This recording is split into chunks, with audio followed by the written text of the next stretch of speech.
सल्लल्लाहु अला हबीबिही मुहम्मदिन वालिही वसल्लम। व्यूअर्स, वेलकम करता हूं आपको आज के प्रोग्राम टेक्नोलॉजी राउंड अप में। ये प्रोग्राम हमारा आज का पहला प्रोग्राम है। इसका मकसद ये है कि हम दुनिया में, क्योंकि हम जिद्दत की बातें सुनते हैं, हम जिद्दत की तरफ जाते हुए लोगों को देखते हैं, हम यूरोप को देखते हैं, अमेरिका को देखते हैं, हम एक बहुत बड़ा एक गैप यहाँ पर ये महसूस करते हैं कि हमारे मुल्क में आखिर ये टेक्नोलॉजी और ये जिद्दत कब पैदा होगी। हमारा जिम्मेदार परेशान है। जिम्मेदार की परेशानी की एक बड़ी वजह यह है कि सरमायादार ज़राअत में पैसा इन्वेस्ट करना नहीं चाह रहा। सरमायादार के ज़राअत में पैसा ना इन्वेस्ट करने की वजह से हमारा जिम्मेदार बहुत सारे मसाइल से दो चार है। हम टेक्नोलॉजी में जिद्दत नहीं ला पा रहे। हमारी इजराइल यूनिवर्सिटी और रिसर्च इंस्टीट्यूट जो है, उन्होंने ऐसी ऐसी टेक्नोलॉजीज डेवलप की हैं कि जिनके बारे में हम कभी सोच भी नहीं सकते थे, लेकिन उनकी कमर्शलाइजेशन नहीं है। तो इस प्रोग्राम का मकसद ये है कि एग्रीकल्चर सेक्टर में कमर्शलाइजेशन मुमकिन हो सके। एग्रीकल्चर एक माहर जो है वही एग्रीकल्चर के प्रॉब्लम्स को और उसकी ज़रूरियात को महसूस कर सकता है। तो आज के प्रोग्राम में आपको हम काफ़ी जदीद टेक्नोलॉजीज़ के बारे में, इनोवेशन के बारे में और नई चीज़ों के बारे में बताएंगे कि जो हमारे सरमायादारों के लिए भी मुफीद होंगी और किसानों के लिए भी मुफीद होंगी। ये प्रोग्राम हर माह की आखिरी तारीख को इंशाल्लाह शाम 6 बजे नशर किया जाएगा। आज इसकी ये पहली बैठक है। आज के प्रोग्राम में मैं आपको कुछ चीज़ें बताने जा रहा हूँ। इसमें सबसे बड़ी बात जो आपको आज मैं ये बताने लगा हूँ कि एग्रीकल्चर एक इंडस्ट्री है। हम बात करते हैं टेक्नोलॉजी की, तो टेक्नोलॉजी में हम बाज़ाहिर इस वक्त देखते हैं कि दुनिया जो है वो सॉफ्टवेयर में बहुत आगे जा चुकी है, लेकिन हकीकत में एक चेहरा और भी है। माइक्रोसॉफ्ट इंडस्ट्री का सबसे बड़ा जो बिग आइकन है इस वक्त बिल गेट्स उसका नाम है। बायोटेक्नोलॉजी में वो बहुत आगे जा चुका है। और ये मैं आपको बताता चलूँ कि मेरे तमाम पाकिस्तान के किसानों को और सरमायादारों को ये मैंने अट्रैक्ट करने के लिए ये एक फैक्ट उन्हें बताना चाहिए कि हमारे पाकिस्तान के जो सरमायादार हैं, जो इस वक्त पाकिस्तान में अपना सरमाया इन्वेस्ट करना चाहते हैं, टेक्नोलॉजी के थ्रू दुनिया को विन करना चाहते हैं, बिल गेट्स दुनिया का सबसे बड़ा जिम्मेदार है। 2.5 लाख एकड़ रकबे का वो मालिक है और वो अमेरिका का सबसे बड़ा ही नहीं बल्कि दुनिया का सबसे बड़ा जिम्मेदार बन चुका है। बिल गेट्स के बारे में आपने कभी सोचा भी नहीं होगा। 2,42,000 एकड़ का वो मालिक है। ऐसे ही मेरे व्यूअर्स, मैं आपको अगली इंटरेस्टिंग बात ये बताता चलूँ। अमेरिका इस वक्त टेक्नोलॉजी में बहुत आगे इस तरह भी है कि अमेरिका ने दुनिया का सबसे पावरफुल ट्रैक्टर जो है वो भी बना लिया है, और दुनिया का जो दूसरा पावरफुल ट्रैक्टर है वो भी अमेरिका का है। 2 ट्रैक्टर्स आप अपनी स्क्रीन पर इस वक्त देख रहे हैं। ये दोनों ही ट्रैक्टर्स अमेरिका के हैं और इन्होंने आलमी सतह पर अपना एक नाम बनाया है। इनकी पावर हार्स पावर को अगर हम चेक करें तो ये 620 से लेकर 900 की रेंज तक चले गए। बिग बट ये 900 हार्स पावर की टेक्नोलॉजी का हमारा ट्रैक्टर है। व्यूअर्स, हमारे मुल्क में ट्रैक्टर नाम की कोई चीज़ नहीं है। ट्रैक्टर की टेक्नोलॉजी में हम इतने पीछे हैं कि यहाँ पर मैं मुकाबले में ये बात भी आपको बताता चलूँ कि हिंदुस्तान टॉप 10 ट्रैक्टर पैदा करने वाले ममालिक की फहरिस्त में शामिल हो चुका है। अगर हम दुनिया के टॉप 10 ट्रैक्टर प्रोड्यूसर्स की बात करते हैं तो उसमें इंडिया भी शामिल हो चुका है। और ये बात हमें ये मान लेनी चाहिए, ये हकीकत, हम एग्रीकल्चर में भी इंडिया से बहुत पीछे हैं। और हमें इंडिया के साथ अगर कम्पीट करना है तो हमें डेफिनेटली टेक्नोलॉजी में, एग्रीकल्चर में आना होगा और उसके लिए हमारे सरमायादार को आना होगा। मसला सिर्फ यह है, एक जिम्मेदार किसी भी तरह इंडस्ट्री डेवलप नहीं कर सकता। सरमायादार को एतमाद में लेना होगा, सरमायादार को बताना होगा कि ये हमारी टेक्नोलॉजी की ज़रूरियात है। मैंने इस वक्त किसी भी चैनल पर इस नोयत का प्रोग्राम नहीं देखा इसमें सरमायादार के लिए कोई मौके पैदा किए गए हों कि ये एग्रीकल्चर की हमारी डिमांड है और इसमें आप अपना सरमाया इन्वेस्ट करें। अगर ट्रैक्टर टेक्नोलॉजी की अगर मैं बात करूँ तो कोई भी सरमायादार ये जानता ही नहीं है कि हमारी एग्रीकल्चर की ज़रूरियात क्या हैं और हमें कितने हार्स पावर का ट्रैक्टर चाहिए। और हमारे जिम्मेदार को ना ही कोई ऐसी मटीरियल की, हत्ता के वर्टिकल फार्मिंग की अगर हम बात करें, दुनिया वर्टिकल फार्मिंग में बहुत आगे जा चुकी है। आज मैं आपको ये बात बताता चलूँ कि अमूदी ज़राअत या वर्टिकल फार्मिंग जो है इसमें दुनिया इस हद तक आगे चली गई है कि हम अपनी सोच में बल्कि ख्वाब में भी ये नहीं सोच सकते हैं।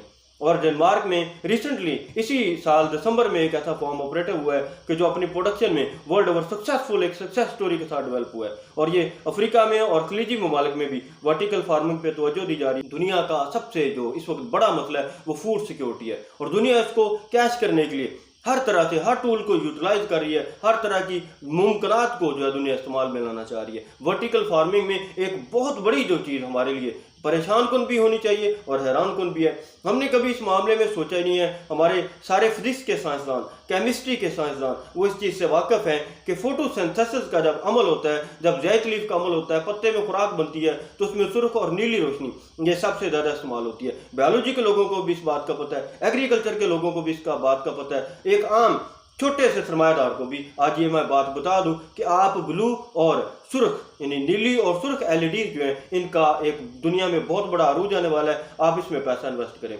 आप ये एलईडीज बनाएं। और मैं अपने जिम्मेदारों को ये बात बताता चलूं, अगर आप अपने कमरे में फार्मिंग करना चाहते हैं, किचन में फार्मिंग करना चाहते हैं, हत्ता अगर अपने फील्ड में जाकर फार्मिंग करना चाह रहे हैं, तो आप ब्लू और रेड एलईडी जो है इनका इस्तेमाल करें। आप अपने फील्ड में अगर ब्लू और रेड लाइट इस्तेमाल करते हैं तो आपकी प्रोडक्शन जो है डबल होने का चांस है। ये मुफ्त में मैं आपको एक मशवरा दे रहा हूँ। सोलर एनर्जी पे इसे लगाएं, सोलर एनर्जी पर लगाकर अपने फील्ड में इंस्टॉल करें, इससे आपकी पैदावार बढ़ जाएगी। और ये कोई हैरानकुन बात नहीं है, फोटोसेंसिस का अमल जो कुदरती अमल है, अल्लाह ताला ने ये पौधे में पैदा किया है, ये रेड और सुर्ख लाइट में ऑटोमेटिकली डबल हो जाता है। तो इसमें कोई मेरी साइंस नहीं है, या इसको रिजेक्ट भी नहीं कर देना चाहिए, या ये भी मुमकिन नहीं है कि हम इस पे एतराज ही कर दें। आप इसको अपने फील्ड में प्रैक्टिकली इस्तेमाल कर सकते हैं। और ये दुनिया में अमेज़न की वेबसाइट पर जाकर देखें, वो ब्लू और सुर्ख एलईडीज जो है वो फरोख्त कर रहे हैं। तो ये दुनिया इसमें बहुत आगे जा चुकी है। हम अपने ओपन फील्ड में ये टेक्नोलॉजी जो है इसको इस्तेमाल कर सकते हैं। मेरे व्यूअर्स, अब मैं बहुत ही इंटरेस्टिंग बात आपको ये भी बताता चलूं कि दुनिया में फास्फोरस का बहुत बड़ा मसला है। फास्फोरस फिक्स हो जाती है, ये 20% तक सिर्फ मिलती है, 80% जमीन में फिक्स हो जाती है। अब फास्फोरस का बड़ा मसला क्या है कि ये हमारी जमीन में जब मिलेगी नहीं, तो फास्फोरस के बगैर तो ना पौधे का ढांचा खड़ा होता है, ना ही पौधे जिंदा रह सकते हैं। तो हमारे पाकिस्तान के साइंसदानों ने, मैंने पहले भी इस पर एक वीडियो भी रिलीज की हुई है, हमारे पाकिस्तान के साइंसदानों ने फास्फोरस को पॉलीमर और ग्लिसरीन कोटिंग की फॉर्म में मुतारफ करवाया। हमारे सरमायादारों को मैं दावा देता हूँ कि वो साइंसदानों की इस टीम से मिले और कमर्शलाइजेशन के अगले स्टेप को सक्सेसफुल करें। इस पर बहुत सारा पैसा इन्वेस्ट होता है, इस टेक्नोलॉजी पे, इस तहकीक पे, तो इसको कमर्शलाइज करना चाहिए। और ये बड़ी ब्लेसिंग ऑफ गॉड है, अल्लाह की ये बड़ी करम नवाजी है कि हमारे पाकिस्तान के साइंसदानों ने इस मामले में एक बड़ी अचीवमेंट हासिल की है। इससे पहले ज़बरदस्त यूरिया, आप जानते हैं, ज़बरदस्त यूरिया के लिए जो जिंक की टेक्नोलॉजी हमने अडॉप्ट की, उसमें बैक्टीरिया जो सॉल्युबलाइज करते हैं जिंक को, ये हमने अमेरिका से ये टेक्नोलॉजी ली। उसकी नेहा इंस्टीट्यूट था, यूनिवर्सिटी थी उनकी, जिससे हमें ये टेक्नोलॉजी लेना पड़ी। ऐसे मेरे व्यूअर्स, हमें अपने मुल्क के ज़राई इदारों को कमर्शलाइज करना होगा, इंस्टीट्यूट को कमर्शलाइज करना होगा। और यही इस प्रोग्राम का मकसद है कि हमारे सरमायादार को ये पता हो कि हमारी ज़राअत की इंडस्ट्री कितनी बड़ी है, बिलियन डॉलर्स की इंडस्ट्री है, और उसमें हमारे सरमायादार की बिल्कुल अदम तवज्जो है।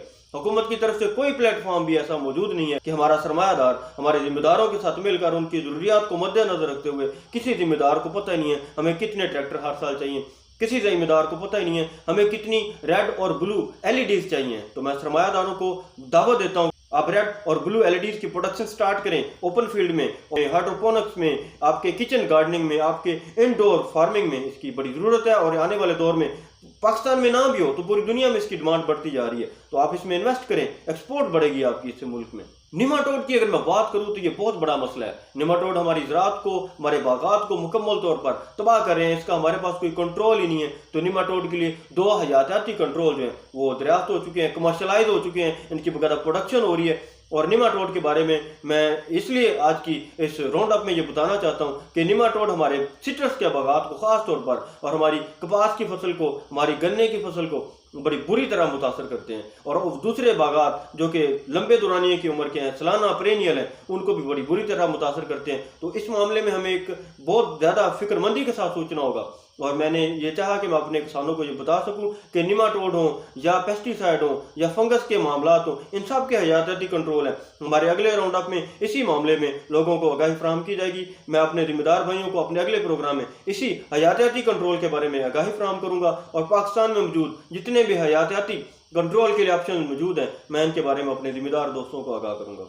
फास्फोरिक एसिड 85% ग्रीन, मैं सादा ज़बान में अपने दोस्तों के लिए, अपने किसानों के लिए बातें बताता होता हूँ कि ये फास्फोरिक एसिड 85% जो है ये बेहतरीन और ये वर्ल्ड ओवर इस्तेमाल हो रहा है। मेरी एक वीडियो रिलीज हुई जिसमें मैंने लोगों को बताया कि फास्फोरिक एसिड 85% जो है ये आप इस्तेमाल करें अपनी ज़मीन में। ये फास्फोरस का बेहतरीन आपके पास मुतबादला है। इस पर बहुत सारे लोगों ने एतराज़ात भी किए, बहुत सारे कमेंट्स भी मुझे देखने को मिले। तो मैंने लाजमी आज के राउंड अप में ये बताना चाहा कि मेरे दोस्तों, अगर आप DAP इस्तेमाल करते हैं तो ये 80% ज़ाया होती है। और मैं बड़ी वजाहत से इस मामले में आपको आगाह भी कर चुका हूँ। तो फास्फोरिक एसिड की तरफ अगर आप आते हैं, लेकिन जहन में रखिएगा यहाँ पर एक मामला आपके साथ गड़बड़ हो सकता है, और वो ये कि इसमें फूड ग्रेड भी होता है और इंडस्ट्रियल ग्रेड भी होता है और एग्रीकल्चर ग्रेड भी होता है। आप अपनी स्क्रीन पर देख रहे हैं, एग्रीकल्चर ग्रेड जो है ये ग्रीन कलर का होता है, सब्ज रंग का होता है। तो यही इस्तेमाल होगा। और मुझे पता है मेरे बहुत सारे तरक्की पसंद काश्तकार इस टेक्नोलॉजी को पसंद करेंगे, लेकिन मैंने आज इस प्रोग्राम में आपको ये बताना है और सिर्फ ये बताना है कि हिंदुस्तान में, इंडिया में फास्फोरिक एसिड की प्रोडक्शन स्टार्ट हो चुकी है। वहाँ के सनतकारों ने इसकी प्रोडक्शन स्टार्ट की है ताकि जिम्मेदारों की इसकी फ्राहमी को यकीनी बनाया जा सके। तो हम लोग देख लें, अभी यही बहस कर रहे हैं कि क्या ज़िया ये बातें सही कर रहा है या गलत कर रहा है। लेकिन दुनिया में तो देखें, दुनिया तो इस मामले में इसकी प्रोडक्शन करके अपने जिम्मेदारों को फ्राहम भी कर रही है। और मैं आज आपको ये भी बता दूं कि पाकिस्तान में एक भी प्रोड्यूसर ऐसा नहीं है जो एग्रीकल्चर ग्रेड का फास्फोरिक एसिड जो है वो पैदा कर रहा हो। मैंने आप लोगों को जब ये आगाह किया, मैंने पूरा पाकिस्तान छान मारा, मुझे फूड ग्रेड फास्फोरिक एसिड तो मिला, मुझे इंडस्ट्रियल ग्रेड फास्फोरिक एसिड तो मिला, लेकिन ज़रूरी ग्रेड का फास्फोरिक एसिड पाकिस्तान में मौजूद ही नहीं है। और तब मुझे जाकर ये पता चला कि इस प्रोजेक्ट पे जितनी एफर्ट हुई थी वो नाकाम क्यों हुआ और उस प्रोजेक्ट को ऊपर से पुष्ट क्यों डाल दिया गया। मुझसे मेरे दोस्त सवाल पूछते हैं कि अगर वो प्रोजेक्ट था, अगर हुकूमत ने ऐसा काम किया था तो उसका लिंक सेंड करो, उसकी हमें सबूत प्रोवाइड करो। तो मेरे दोस्तों, मैं आपको ये लिंक भी प्रोवाइड कर चुका हूँ, डिस्क्रिप्शन में मेरी वीडियो में मौजूद है। लेकिन मसला ये है कि हमारे मुल्क में वसाइल ही नहीं है जब, तो हम इसीलिए परेशान हैं। तो सरमायादारों को मैं आज के प्रोग्राम में दावत देता हूँ कि आप फास्फोरिक एसिड ग्रीन की प्रोडक्शन की तरफ अपनी तवज्जो दें। ये मार्केट की डिमांड है, अरबों रुपए की ये मार्केट है, इसमें आप पैसा इन्वेस्ट करें और इससे आपको फ़ायदा होगा और ये कंफर्म आपकी इसकी सेल होगी। ये भी कोई परेशानी की बात नहीं है कि ये सेल कहाँ होगा। हमारे बहुत सारे तरक्की पसंद काश्तकार जो है उसको इस्तेमाल करना चाहते हैं। आप जैसे मार्केट में इन होंगे, और मैं बड़े जिम्मेदारों को भी ये दावत देता हूँ कि वो ट्रैक्टर मैन्युफैक्चरिंग में अगर बड़े लेवल पर नहीं जा सकते तो छोटे लेवल पर जरूर है, आप अपने आप को कमर्शलाइज करें। ऑटोकार्ड दुनिया का एक बदलता हुआ ऐसा रुझान है, जदीद फार्मिंग, खुदकार मशीन। आप अपने फील्ड में अपना मोबाइल लेंगे, मोबाइल पर आप क्या करेंगे, एक बटन दबा देंगे। फॉर एग्जांपल, अगर अभी मैं अपने इधर बैठे हुए रूम में एक बटन प्रेस कर दूं, मेरे इस मोबाइल का लिंक होगा IoT के जरिए, इंटरनेट के जरिए, एक मेरा पूरा इंटीग्रेटेड नेटवर्क होगा मेरे मोबाइल में, ट्रैक्टर मशीनरी सारा कुछ सेव होगा। मैं उसको यहाँ से सेट करूँगा कि शाम 8 बजे आपने चलना शुरू हो जाना है। तो मैं जब बटन ओके करूँगा तो ऑटोमेटिक में मेरे फील्ड में ट्रैक्टर चलने शुरू हो जाएंगे, मशीनरी चलनी शुरू हो जाएगी। वहाँ अगर पानी की ज़रूरत है तो पानी दिया जा रहा होगा, वहाँ अगर हार्वेस्टिंग की ज़रूरत है तो हार्वेस्टिंग हो रही होगी। सारा काम मुकम्मल होकर सारी मशीनें काम करके अपना मुकम्मल कर देगी, ना मुझे वहाँ मजदूर की ज़रूरत होगी। ऑटोकार्ड ये इतना बड़ा एक सॉफ्टवेयर है और ये भी दुनिया में कामयाब हो चुका है। आपके लिए ये भी शायद एक बड़ी नामुमकिन सी बात हो, लेकिन ये सॉफ्टवेयर बड़ी कामयाबी से मुकम्मल कर चुके हैं अपने तमाम मराहल और ये कमर्शलाइज हो चुका है। आज के इस प्रोग्राम में मैंने ये लाजमी बताना चाहा आपको कि टेक्नोलॉजी की दुनिया में हम 2021 में जब दाखिल हो रहे हैं तो अपने कंपटीटर को देखें, दुनिया को देखें, हम दुनिया की किस मार्केट का मुकाबला करने जा रहे हैं। हम तो टॉक्सिन फ्री प्रोडक्ट पैदा करने की अभी हिम्मत नहीं कर रहे, और दुनिया देखें कौन कौन से मैदान जो है वो हम मार चुकी है और कितने कितने सक्सेस और कामयाबी के वो मरहले जो अबूर कर चुकी है। सॉफ्टवेयर की टेक्नोलॉजी के लोगों को मैं दावा देता हूँ कि वो इस वक्त अपना पैसा और अपनी ताकत और अपना इल्म एग्रीकल्चर पे तवज्जो करें और इस्तेमाल करें और सीखें बिल गेट्स से, जिसने एग्रीकल्चर और बायोटेक्नोलॉजी में अपनी सॉफ्टवेयर और अपनी जितनी भी स्किल्स थी IT की उनको इस्तेमाल किया। स्मार्ट एग्रीकल्चर में सारे के सारी कंप्यूटर की दुनिया बैठी हुई है। तो आप लोग स्मार्ट एग्रीकल्चर में, आप लोग वर्टिकल फार्मिंग में, आप लोग ओपन फील्ड में, मेरे दोस्तों इधर आए, हमें ऐसे डिवाइसेस तैयार करने हैं, हमें ऐसे सॉफ्टवेयर तैयार करने हैं, हमें ऐसे डिटेक्टर और सेंसर तैयार करने हैं जो हमारे फील्ड में फर्टिलाइजर की एफिकेसी को बढ़ा सकें, जो हमारे फील्ड में पानी की एफिकेसी को चेक कर सकें।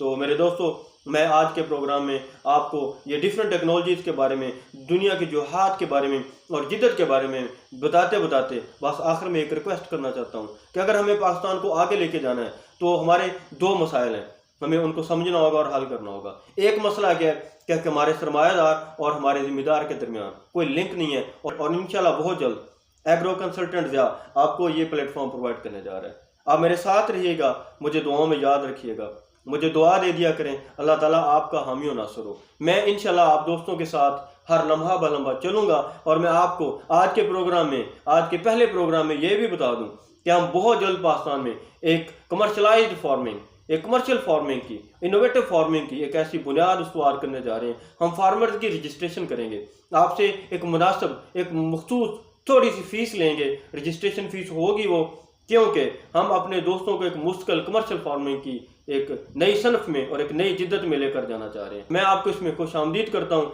बहुत जल्द आपके साथ हमारा ये राब्ता होने वाला है, और ये जिद्दत का ये सफ़र इतना बेहतरीन होगा कि आपके सामने होगा। ये कोई मैं अपने घर में बैठ कर नहीं करूँगा। इंशाल्लाह हम जिद्दत के सफ़र में बहुत जल्द कनेक्ट होने वाले हैं, दुनिया ने तो इतनी बड़ी दुनिया को इंटरनेट से कनेक्ट कर दिया, हम अपने दिलों को अपने दिलों से ना जोड़ सके, ये बड़े अफसोस की बात है। दुनिया ने मशीनों को नेटवर्क में मिला दिया और हमारे दिल इतने दूर हैं कि हमें ना एक दूसरे पर एतमाद है। हमारा सरमायादार हमारे जिम्मेदार के साथ मुंसलिक नहीं है और हमारा जिम्मेदार हमारे सरमायादार से बहुत दूर है। टेक्नोलॉजी और साइंसदानों की हम इज्जत नहीं करते हैं, ये गैप हमें ख़त्म करने हैं, दिलों को जोड़ना है। कुछ भी नहीं होता, दुनिया तरक्की करती है तो दिलों के जोड़ने से ही करती है, दिल जुड़ते हैं तो तरक्की होती है। हमने अपने पाकिस्तान की तरक्की के लिए ये दिलों को जोड़ने का सफ़र ये शुरू किया है, मेरा साथ दीजिएगा। अल्लाह ताला आपको हामी व नासर हो। जिद्दत के सफ़र में बहुत जल्द इंशाल्लाह हम कामयाबियों की नई जुहात को छू रहे होंगे और आपके अपने फील्ड में ये सारा कुछ हो रहा होगा। ये किताबों में नहीं होगा, ख्वाबों में नहीं होगा, आपके अपने फील्ड में हो रहा होगा और आप इसकी कामयाबी की बातें अपने दूसरे दोस्तों को बता रहे होंगे और सुना रहे होंगे। मेरा चैनल थक जाएगा आपकी कामयाबी की स्टोरीज को बयान करते करते। इंशाल्लाह पाकिस्तान जिंदाबाद, कायद आज़म पाइंदाबाद। आप सब दोस्तों का बहुत शुक्रिया। पाकिस्तान के किसान जिंदाबाद।